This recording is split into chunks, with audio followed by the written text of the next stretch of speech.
Oh, Valentine's Day, alam naman natin, ngayong araw ng mga puso.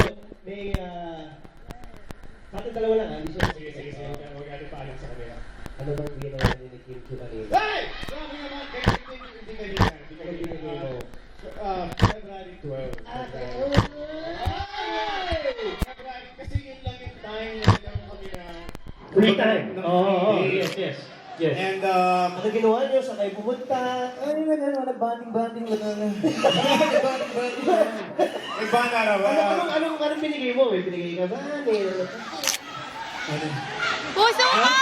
Magbunus pili ka, ate. Magbunus pili. Pakinggan natin si Sian. Oo nga, doon, we went out parang adventure trip, parang gano'n. Wow, okay. Yes. And how about tonight? Is there anything planned for tonight after the show? Medyo busy kasi si Kim eh. Pero kung if I invite her for a date, sana umuo siya. Sa tingin niyo ba?